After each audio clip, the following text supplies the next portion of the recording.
नमस्कार। स्कॉलियोसिस रीढ़ की कुछ ऐसी डिफॉर्मिटीज़ जो रीढ़ को या तो आगे की तरफ झुका देती हैं तो इंसान आगे की तरफ झुक जाता है, जिसको काइफोसिस बोला जाता है। अगर पीछे की तरफ झुकाव हो जाता है तो इसको लॉर्डोसिस बोला जाता है। और अगर साइड में या एस शेप हो जाती है जब स्पाइन, तब फिर स्पाइन की डिफॉर्मिटी को कहा जाता है स्कॉलियोसिस। स्पाइन हमने देखा है, ये स्पाइन होती है हेड से लेकर के और हिप जो बोन्स हैं वहाँ तक पूरी स्पाइन चल रही है। अगर ये स्पाइन इस तरीके से एस बना ले तब फिर इसको बोला जाएगा स्कॉलियोटिक स्पाइन। तो स्कॉलियोटिक स्पाइन होती क्यों है, इसके होने के कुछ विशेष कारण हो सकते हैं। उन कारणों में एक कारण होता है आपका पोस्चरल इनकरेक्शन, पोस्चरल डिफॉर्मिटी। आपके उठने, बैठने, लेटने, खड़े रहने का पोस्चर अगर सही नहीं है तो उसकी वजह से भी आपको स्कॉलियोसिस हो सकती है। अगर स्कॉलियोसिस हो गई है तो इसके सिम्टम्स क्या क्या होते हैं।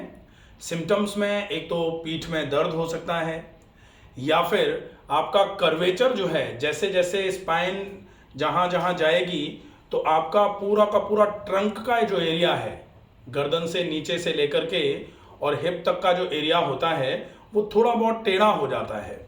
आप हो सकता है एक तरफ की तरफ झुक जाएं, या फिर कभी कभी पीछे पीठ की तरफ कुबड़ा सा निकल जाता है। इसमें अगर आप इसका समय से इलाज कर लेते हैं तो इसके पूरे तरीके से ठीक होने के चांसेस होते हैं। और अगर इसको समय पर ना सुधारा जाए तो फिर इसकी वजह से सीवियर न्यूरल कंप्रेशन होता है, जो आपके पीठ को टेढ़ा मेढ़ा तो कर ही देता है, लेकिन साथ में ये पैरों पर भी सेंसेशन की कमी करा सकता है। दोनों पैर आपके नम हो सकते हैं, या फिर जो रेडिएटिंग न्यूरल्जिक पेन होता है उससे आप बहुत परेशान हो सकते हैं। अगर इसको आप समय से समझ गए हैं, आपने एक्सरे कराया है, उसमें आपको लग रहा है कि आपकी स्पाइन थोड़ी टेढ़ी हो रही है, थोड़ा सा उसमें एस शेप्ड चेंजेस आ रहे हैं, तो आप उसको किस तरीके से सही कर सकते हैं, इसके लिए आज हम लेके आए हैं आपके सामने योगा फॉर स्पाइन। आज हमारे साथ उपस्थित हैं डेमो के लिए डॉक्टर जूही। ये आपको बताएंगे कि किस तरीके से आपको कौन से आसन को करना है जो स्कॉलियोटिक स्पाइन को दोबारा से करेक्ट करने में आपकी मदद कर सकता है। सबसे पहले हम देखेंगे खड़े होके करने वाले आसन। तो खड़े होके करने वाले आसनों के लिए डॉक्टर जूही से रिक्वेस्ट करेंगे कैसे आसन करेंगे आप एक बार देखें। पहला आसन होगा वृक्षासन। वृक्षासन के लिए सबसे पहले आप दोनों पैर मिलाकर के खड़े हुए हैं, दोनों हाथ फ्रंट थाइस पर हैं। अब आपको श्वास को भरते हुए अपने दाहिने पैर को उठाना है। दाहिने पैर की एड़ी को आपको बाएं पैर के रूट ऑफ थाई पर लगाना है। दाहिने पैर की एड़ी बाएं पैर के रूट ऑफ थाई पर लगाई। पैर आपका घुटना जो है ना वो साइड की तरफ है। अब श्वास को छोड़ दिया, फिर आप आराम से पैर उठाया, एड़ी को रूट ऑफ थाई पर लगाया। अब श्वास को भरते हुए दोनों हाथों को कंधे के बराबर ऊंचाई पे उठाया, श्वास को छोड़ा, हथेलियां आसमान की ओर करी, फिर श्वास को भरा और दोनों हाथों को पूरा नमस्कार मुद्रा में सिर के ऊपर नमस्कार मुद्रा में ले गए। अब आप देखेंगे वृक्ष के समान हमारा पोज बना हुआ है, इसलिए हम इसको बोलते हैं वृक्ष आसन। वृक्षासन वैसे तो कंसंट्रेशन इंप्रूवमेंट का आसन है, लेकिन अगर हम दोनों हाथों को पूरा ऊपर की ओर खींचते हैं और नीचे जो हमारे हिप बोन है, हिप बोन से हम ऊपर की तरफ पूरी स्पाइन को खींच रहे हैं, दोनों हाथों से पूरा ऊपर की तरफ खींच रहे हैं, तो जो एस शेप चेंजेस आ रहे होते हैं स्पाइन में, वो धीरे धीरे करके स्पाइन दोबारा से इरेक्ट होना चालू हो जाती है, जिससे जो आपकी डिफॉर्मिटी है वो धीरे धीरे करके खत्म होना चालू हो जाती है। श्वास को भरते हुए हाथ ऊपर ले गए थे, श्वास को छोड़ते हुए पहले धीरे से हाथ नीचे लेके आएंगे। श्वास को भरा, हथेलियां जमीन की तरफ कर दी, श्वास को छोड़ते हुए हाथ नीचे ले आए और पैर को धीरे से जमीन पर लेके आ गए। दूसरी तरफ से इसी तरीके से दूसरी तरफ से भी इस आसन को किया जाएगा। इसमें आप बाएं पैर को एड़ी से उठाएंगे, बाएं पैर को घुटने से मोड़ते हुए बाएं पैर की एड़ी दाएं पैर के रूट ऑफ थाई पर लगा ली। श्वास को भरा, हाथ कंधे के बराबर ऊंचाई तक उठाए, श्वास को छोड़ा, हथेलियां आसमान की ओर, फिर श्वास को भरा, हाथ पूरा ऊपर और पूरे कंधों से हाथों को पूरा ऊपर की ओर खींचते हुए, पूरा कंधों को ऊपर खींचते हुए शोल्डर गर्डल पूरा ऊपर की तरफ खींचेगा, जिसकी वजह से धीरे धीरे करके पूरी स्पाइन पर प्रेशर आएगा, स्ट्रेचिंग इफेक्ट आएगा। पूरी स्पाइन स्ट्रेच करके रखनी है, उससे आपको धीरे धीरे करके स्पाइनल डिफॉर्मिटीज जो भी हैं उसमें आराम मिलना चालू हो जाएगा। तो ये एक बहुत अच्छा आसन है। इसको श्वास को छोड़ते हुए आप धीरे से दोनों हाथों को कंधे के बराबर ऊंचाई तक लेके आइए। श्वास को भरा, हथेलियां नीचे की ओर, श्वास छोड़ा, धीरे से हाथ नीचे और पैर को नीचे की तरफ लेके आ जाएंगे। ये पहला आसन वृक्षासन, इसका अभ्यास बहुत अच्छे तरीके से अगर करते हैं तो निश्चित ही स्कॉलियोसिस में आपको बहुत अच्छा लाभ होगा। अब दूसरा आसन है पर्वतासन। पर्वतासन को करने के लिए आपको थोड़ा सा चेंजेस देखने पड़ेंगे कि आपको पर्वतासन करना है तो आपको पहले क्या क्या करना है। सबसे पहले पर्वतासन करने के लिए हम ताड़ासन की अवस्था में आ जाएंगे, तो हम थोड़ा सा उधर की तरफ पर्वतासन को पूरा प्रॉपर तरीके से हमें विजुअल इफेक्ट मिले, इसके लिए हम उधर की तरफ चेहरा करके खड़े हैं। अब श्वास को भरते हुए सबसे पहले ताड़ासन, श्वास को भरते हुए दोनों हाथों को धीरे धीरे करके ऊपर की ओर उठाया, पूरा ऊपर की ओर उठाया, थोड़ा सा पीछे की तरफ स्ट्रेच दिया, थोड़ा बैकवर्ड बैंड हुए, फिर श्वास को छोड़ते हुए हम जाएंगे पाद हस्तासन पे। दोनों हाथ की हथेलियां दोनों पैर के पंजों के बगल में जाएंगी, ये हो जाएगा पाद हस्तासन। अब पाद हस्तासन के बाद हम श्वास को भरते हुए एक पैर को पीछे ले जाएंगे, श्वास को भरते हुए एक पैर को पीछे ले गए। अब हम श्वास को छोड़ते हुए दूसरे पैर को पीछे ले जाएंगे और आ जाएंगे पर्वतासन की अवस्था में। यह है पर्वतासन। आप देखें पर्वतासन में दोनों पैरों की एड़ियां जमीन पर लगी हुई हैं, पूरे तलवे बिल्कुल जमीन पर हैं, दोनों हथेलियां जमीन पर हैं और नजर नाभि की तरफ देखती हुई है। आप इस आसन का अभ्यास अगर करते हैं तो इसमें आपके पैर पूरे अच्छे तरीके से हैमस्ट्रिंग स्ट्रेच हो रहा है, साथ में आपका पूरा का पूरा स्पाइन स्ट्रेच भी हो रहा है। इस आसन को आप करके कम से कम 30 सेकेंड के लिए होल्ड करेंगे। इसके बाद धीरे से पहले एक पैर को आगे लेके आएंगे, फिर दूसरे पैर को आगे लेके आएंगे, पाद हस्तासन की अवस्था में आ गए। श्वास भरते हुए दोनों हाथों को ऊपर ले जाएंगे, बैकवर्ड बैंड करेंगे और धीरे से श्वास को छोड़ते हुए हाथ नीचे लेके आएंगे। ये हो जाएगा पर्वतासन का अभ्यास। पर्वतासन के लिए आपने पहले ताड़ासन किया, उसके बाद पाद हस्तासन किया, फिर पर्वतासन में आए। पर्वतासन के बाद फिर से एक एक पैर आगे लेके आए, पाद हस्तासन की अवस्था में आ गए, फिर श्वास को भरते हुए फिर से ताड़ासन की अवस्था में गए और धीरे से वापस आए। ये दूसरे आसन का अभ्यास। अब हम आसन के अभ्यास में तीसरा आसन करेंगे। आसन है त्रिकोणासन। त्रिकोणासन के लिए दोनों पैर मिलाकर के खड़े हुए हैं, दोनों हाथ फ्रंट थाइस पर हैं। अब हम धीरे से दोनों पैरों के बीच में जितनी दूरी बना सकते हैं दूरी बना लेंगे। दोनों पैर दूर दूर, दोनों हाथ साइड्स में थाइस के। श्वास को भरते हुए दोनों हाथों को कंधे के बराबर ऊंचाई में उठाएंगे।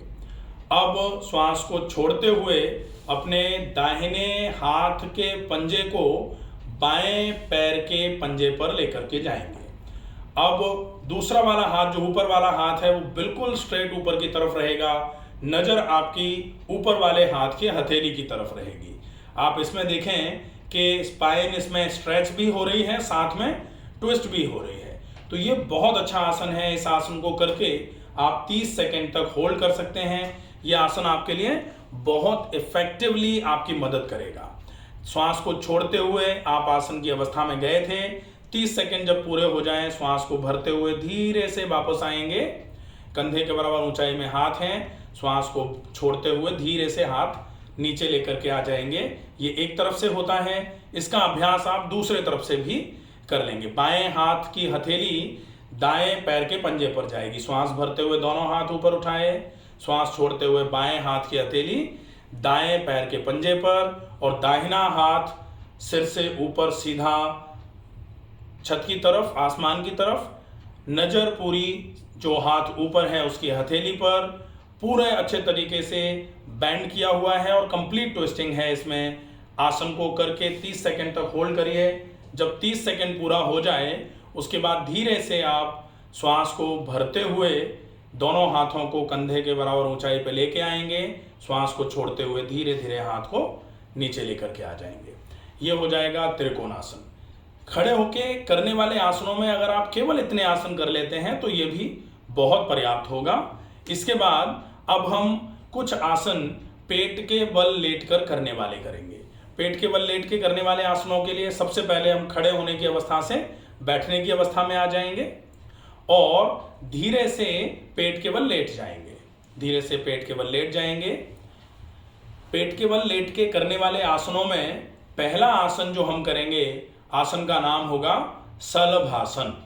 शलभासन के लिए हम बिल्कुल सीधे लेटे हुए हैं, पेट के बल, दोनों हाथ हमारे शरीर के बगल में हैं, दोनों हाथ शरीर के बगल में। अब हम दोनों पैर मिलाए हुए हैं, हमारे दोनों एड़ियां, पैरों के अंगूठे मिले हुए हैं। दोनों हाथों की मुट्ठियां बना करके दोनों हाथों को थाइस के नीचे रख लेना है। दोनों हाथों की मुट्ठियां बना करके दोनों हाथों की मुट्ठियों को थाइस के नीचे रख लिया। अब हम धीरे से श्वास को भरेंगे और श्वास को भरते हुए दोनों पैरों को एक साथ ऊपर की ओर उठाएंगे, घुटनों से बिल्कुल बिना मोड़े हुए। अगर हम इस आसन का अभ्यास करते हैं तो इस आसन से आपकी रीढ़ धीरे धीरे करके मजबूत होती है। रीढ़ की मजबूती जितनी अच्छी रहेगी, धीरे धीरे करके रीढ़ की डिफॉर्मिटीज कम होना चालू हो जाती हैं। आसन को करके 30 सेकंड के लिए होल्ड करेंगे। 30 सेकंड होल्ड करने के बाद धीरे से श्वास को छोड़ते हुए आप पैरों को नीचे लेकर के आ जाएंगे। इस आसन का अभ्यास आप 30-30 सेकंड करके दिन में 3 बार 4 बार कर सकते हैं। एक बार में चाहें तो 2 से 3 बार आप रिपीट भी कर सकते हैं। तो ये पेट के बल लेट के करने वाला पहला आसन हुआ। अब पेट के बल लेट के करने वाला दूसरा आसन, आसन का नाम है तिर्यक भुजंगासन। तिर्यक भुजंगासन के लिए सबसे पहले हम भुजंगासन की अवस्था में जाएंगे। तो भुजंगासन की अवस्था में जाने के लिए दोनों हाथ सीने के बगल में, हथेलियां बिल्कुल सीने के बगल में रखी हुई हैं, दोनों कोहनियां बिल्कुल पीठ से लगी हुई रहेंगी। श्वास को भरते हुए सबसे पहले धीरे धीरे करके माथे को उठाएंगे, फिर नाक को उठाएंगे, फिर चिन को, फिर गर्दन को, धीरे से सीने के ऊपरी वाले हिस्से को ऊपर उठाना है। नाभि तक का हिस्सा ऊपर उठा करके आप रुकेंगे। रुक करके आप श्वास को होल्ड करेंगे या फिर श्वास को भरना और छोड़ना भी कर सकते हैं। 30 सेकंड कम से कम होल्ड करेंगे। 30 सेकंड जब पूरे हो जाएं उसके बाद हम करेंगे तिर्यक भुजंगासन का अभ्यास। तो तिर्यक भुजंगासन के लिए दोनों पैरों को पीछे दूर दूर कर लेना है। दोनों पैरों में लगभग 1.5 फीट के आसपास का फासला बना लिया। अब आपको श्वास को एक बार लंबी और गहरी श्वास भरनी है। श्वास को धीरे से छोड़ते हुए आप नीचे आ गए, कोई बात नहीं, दोबारा से श्वास को भरेंगे। श्वास को भरा, आप भुजंगासन की अवस्था में आए। अब श्वास को छोड़ते हुए आप ट्विस्ट करते हुए दाहिनी तरफ मुड़ते हुए आप पूरा बाईं एड़ी को देखने का प्रयास करेंगे। दाईं तरफ मुड़ते हुए बाईं एड़ी को देखने की कोशिश, इसको बोला जाता है तिर्यक भुजंगासन। तिर्यक भुजंगासन का अभ्यास आपके लिए बहुत लाभदायक होगा, आपको बहुत अच्छा आराम दिलवाएगा। आप धीरे से इस आसन को 30 सेकंड तक होल्ड करिए। जब 30 सेकंड पूरे हो जाएं तो श्वास को भरते हुए आप फिर से भुजंगासन की अवस्था में आ जाएंगे। भुजंगासन में आए, श्वास को फिर से भरा छोड़ा 2-3 बार। उसके बाद फिर से हम वापस आए श्वास को छोड़ते हुए, फिर श्वास को भरते हुए धीरे से फिर से सीने को ऊपर उठाया। श्वास को छोड़ते हुए बाईं तरफ मुड़ते हुए अपन दाईं एड़ी को देखने की कोशिश करेंगे पीछे से। 30 सेकंड होल्ड करेंगे। जब 30 सेकंड पूरे हो जाएंगे तो श्वास को भरते हुए हम फिर से भुजंगासन की अवस्था में वापस आ जाएंगे। भुजंगासन की अवस्था में वापस आने के बाद श्वास को भरते हुए आए थे, श्वास को छोड़ते हुए धीरे से भुजंगासन से वापस आ जाएंगे। ये भुजंगासन और तिर्यक भुजंगासन का अभ्यास हो गया। ये स्कॉलियोसिस के लिए बहुत इफेक्टिव रहेगा। अब हम अंतिम आसन जो स्कॉलियोसिस में मदद करता है, आसन का नाम है शशांक आसन। शशांक आसन के लिए हम फिर से अपने दोनों हाथों को सीने के बगल में रखेंगे, दोनों हथेलियां सीने के बगल में। श्वास को भरते हुए पहले भुजंगासन की अवस्था में जाएंगे, पहले भुजंगासन की अवस्था में जाएंगे। फिर श्वास को छोड़ते हुए दोनों पैरों को घुटनों से मोड़ते हुए शशांकासन के लिए चले जाएंगे। शशांकासन की अवस्था आप देखें भुजंगासन से किस तरीके से शशांकासन की अवस्था में आना होता है। अब हमारा माथा जमीन पर लगा हुआ है, हमारे हिप हील्स से टच हैं, दोनों हथेलियां सिर से आगे जमीन पर टच हैं। आप बिल्कुल पूरी स्पाइन को स्ट्रेच करके बैठे हुए हैं। ये आपके लिए बहुत इफेक्टिव आसन होता है। शशांकासन के अभ्यास से स्पाइन पर पूरा स्ट्रेचिंग इफेक्ट मिलता है। स्ट्रेचिंग इफेक्ट के चलते स्कॉलियोटिक चेंजेस जो हो गए हैं उनमें बहुत अच्छा आराम मिल जाता है। तो ये कुछ आसन 30 सेकंड इस आसन का अभ्यास करके धीरे से श्वास को भरते हुए आप दोनों हाथों को ऊपर उठाएंगे, माथे को ऊपर उठाएंगे, वज्रासन की अवस्था में बैठ जाएंगे। दोनों हाथों को ऊपर उठाया, श्वास को भरते हुए हाथ को नीचे ले आए, श्वास छोड़ते हुए वज्रासन की अवस्था में बैठे हुए हैं। ये पूरी सीरीज जो है ये स्कॉलियोटिक चेंजेस के लिए बहुत इफेक्टिव होती है। अगर इस सीरीज का अभ्यास आप करते हैं तो बहुत अच्छा रहेगा।